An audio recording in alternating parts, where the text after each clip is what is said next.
Hey guys, and welcome back to Mighty Ride Junkies.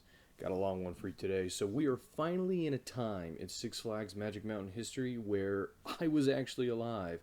So I might be a little biased here as some of these next rides are very near and dear to me because I grew up with them. So let's begin with the very first ride of the 1990s, and ironically, the very first roller coaster I ever rode at Magic Mountain, Viper. This 3,830 foot beast drops you at 171 feet, reaching speeds of 70 miles an hour before taking you through 7 loops. Just how crazy is that? Well, 7 loops is the record holder for coasters in America. Now, while the record is shared with 9 other rides in America, it still ranks 4th in the entire world.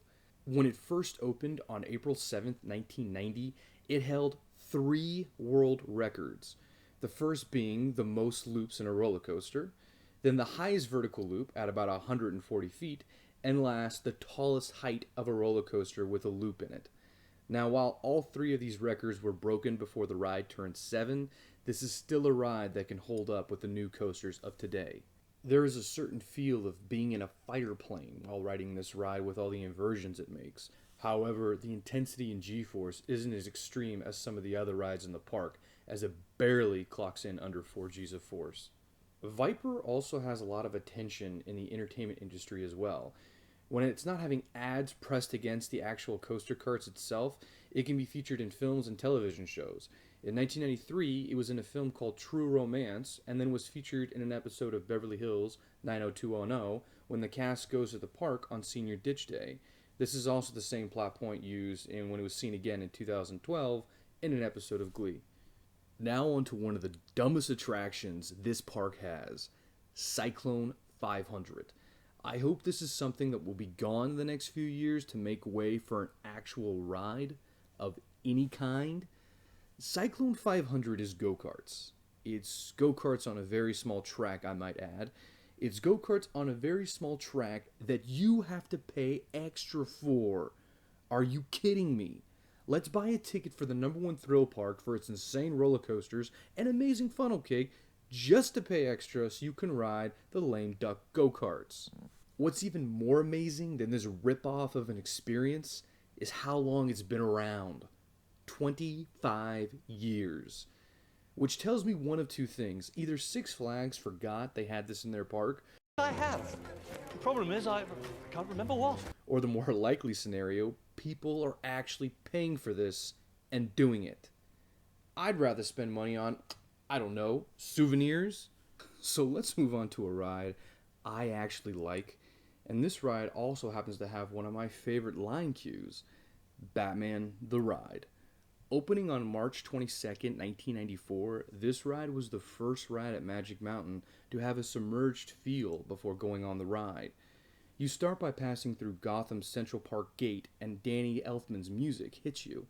You become surrounded by beat-up cars, burnt trash cans, rusty podiums, before traveling down the sewer tunnels and entering the Batcave. But it doesn't stop when you get off the ride either, as you get a close-up look at the Batsuit upon exiting the ride. Now back to the actual ride. The coaster has approximately 2,700 feet of track. The ride begins by dropping you 84 feet before going through 2 loops, 2 corkscrews, and 1 half loop. And no, not in that order. This ride is an inverted or hanging roller coaster, but a common misconception about it is that people think it was the first hanging roller coaster ever. The confusion comes from the real first inverted roller coaster, which opened 2 years prior and having the same name, but being located in Six Flags Great America. Another misconception about this ride that I'm not going to get in detail about, I'll get into detail in another episode, but just to be clear, no deaths ever happened on this ride at Magic Mountain. Moving on to 1996, we have Dive Devil, which, unlike Cyclone 500, is worth the extra money to do.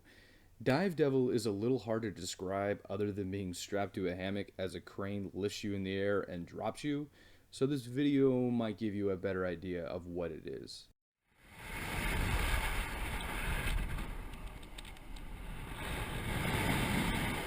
Next, we have Superman the Xscape, which opened on March 15th, 1997. This ride had to make Six Flags nervous. It had cost them $20 million to make, which is the same amount of money it cost to open Magic Mountain in 1971. But the ride was presenting itself to be a problem. The idea of the ride had been toyed around with since Batman had become so popular and had been completed for almost a year before it opened to the public. Superman was set to open in early June 1996, but major issues involving the mechanics of the ride delayed the opening.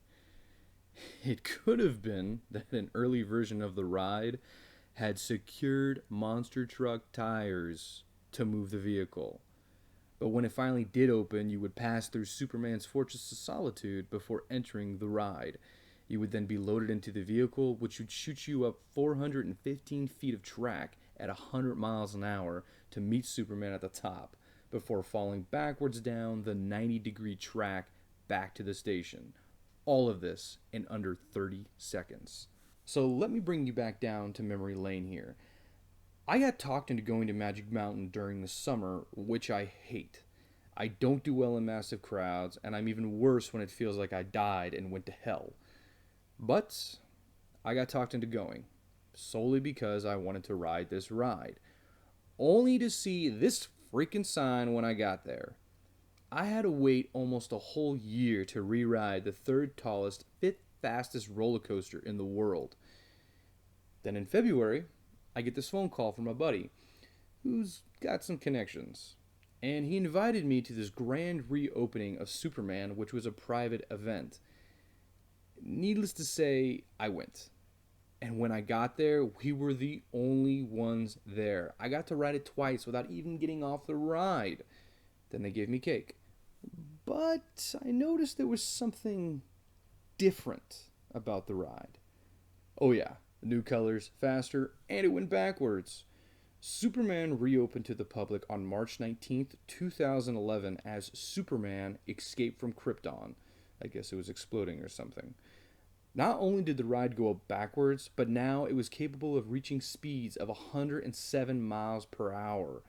To give you an idea of how intense that is, I can't sit in the front row.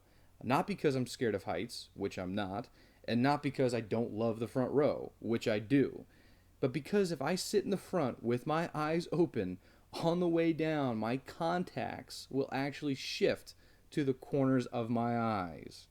That is 100% not a story and is absolutely true. So if you wear contacts and you're in the front row, at least squint your eyes.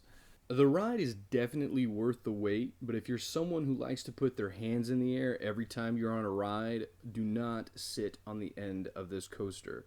They put these stupid barriers on each side, so if you're sitting on the far right, you can't get your right arm up. It's restricted. It's the same story for the far left and your left arm. As DC continued to dominate the roller coaster world, Magic Mountain opened the Riddlers Revenge on April 4th, 1998, the park's first and hopefully only stand-up roller coaster. This 4,370-foot beast of track takes you through 6 loops, 3 drops, the tallest being 148 feet, while reaching speeds of 65 miles an hour, putting you through all of this in a lengthy 2.5-minute ride time. When it opened, it broke the record for height, speed, inversions, and length for a stand-up roller coaster in the world. As of this upload date, it still holds all those records except for height. It even held the record for the tallest loop at 145 feet, but gave that title up after having it for almost 2.5 years. Personally, I'm not a fan of stand-up roller coasters. One reason being the restraint system, which means you're not truly standing up. Instead, you're on this tiny seat that, if you're a guy with valuables you couldn't put in the locker, unless they're in her purse, they can be in a quite uncomfortable position. Second, if I'm standing in a 2-hour line to ride the latest and greatest roller coaster, I don't want to stand for another 2 minutes, but that's just me. Even the 4.2 G's of force on this ride aren't really noticeable. That being said, you should still try this ride out. Unlike my previous opinions, I'm aware I'm the minority of the vote here, so there's a good chance you'll enjoy this ride. Last, but definitely not least, because that would be Cyclone 500, is Canary Blasters. This thrill seeker opened just before the summer season of 1999. You'll wait for hours on end to board this coaster before being dropped a whopping 8 feet and turning into multiple 6-foot drops at teeth-grinding speeds of 10 miles an hour. If that doesn't scare you enough, just try to stand up to the massive 1G of force you'll barely reach. All kidding aside, this is one of the better rides in the parks for families.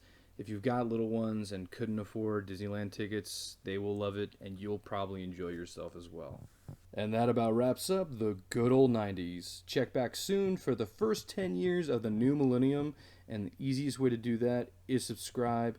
If that's not for you, but you learned something new or enjoyed this video, give that like button a click, and thanks for watching Mighty Ride Junkies. Hope to see you soon.